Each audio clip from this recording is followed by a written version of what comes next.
In my humble opinion, Western animation has stagnated for the last couple years. Besides Pixar, not many studios are pushing really original or creative ideas. Many of the animated or children's movies that I've seen in the last couple years don't really stick with me, or I just like watch them once, think they're okay, and just move on with my life. There hasn't really been many like original, fun, creative movies that actually make me think, oh wow, was an amazing movie.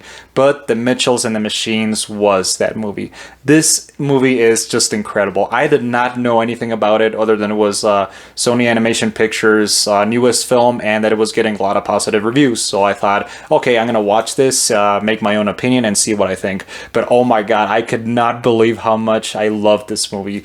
The Mitchells versus the Machines is such a charm-loving, amazing creative film that I really, really liked. They say mistakes make you stronger, and after the Emoji Movie, I guess Sony Animation Studios really pumped some iron and released two of the best animated films I've seen in the last couple years.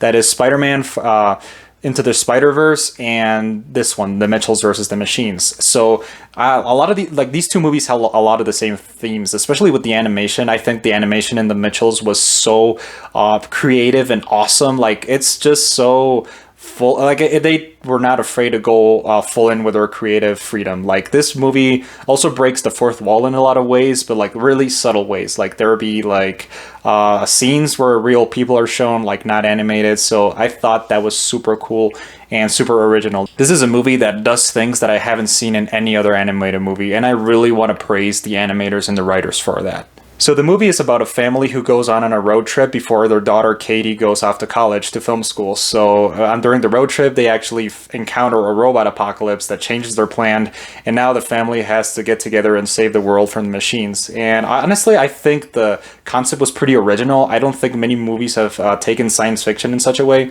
And also, I'm going to talk about the movie's relation to modern day culture, and basically being like the 2020s movie when it comes to animation and when it comes to just like referencing our real world. So what I mean by this is that The Mitchells versus the Machines really reference a lot of things like the internet culture, meme culture, YouTube, Facebook, but it does it in such a natural way, and this is something that really surprised me. Usually many movies that do this, like Wreck-It Ralph 2, Ralph Breaks the Internet, and the Emoji Movie, just like when they did that in their movies, it was just so cringe-worthy, and the jokes didn't really fly with, at least with me. I thought all the jokes referencing like memes and, like, oh, Ralph is doing a Fortnite dance. Like, I just like was like this the whole time.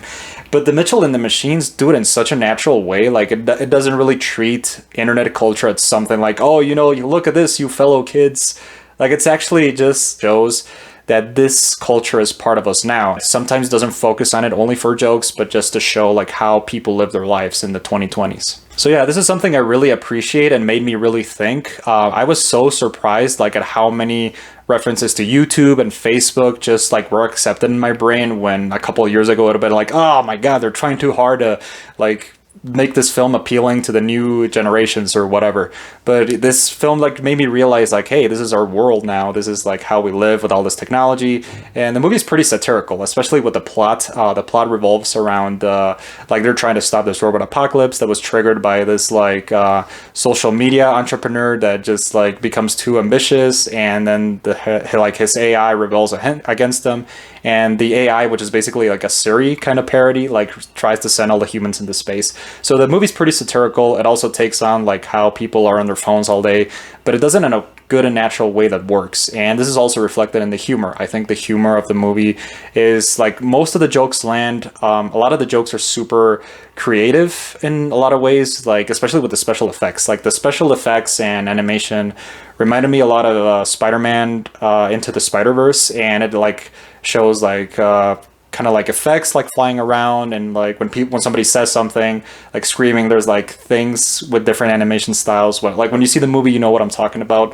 And also there's like stickers, and like Katie's movies are so funny and like so full of these effects, and it's just something that I appreciated in the movie too. One of the other major themes in the movie is that of old versus new, and this is reflected most in Katie's relationship with her father, Rick.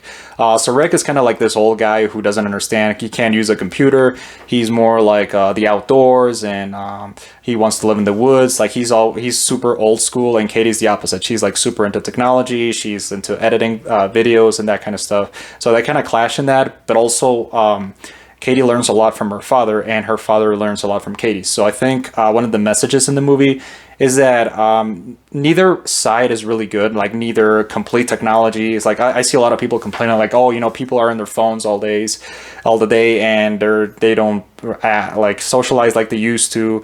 And then people say, like, newer people say, like, oh, you know, like, people are so antiquated, they don't understand technology, how could you not? But I think both sides are like, okay, like, it's okay to learn from, you know, being more in contact with nature, but also I think it's important to use technology as a resource and as a tool.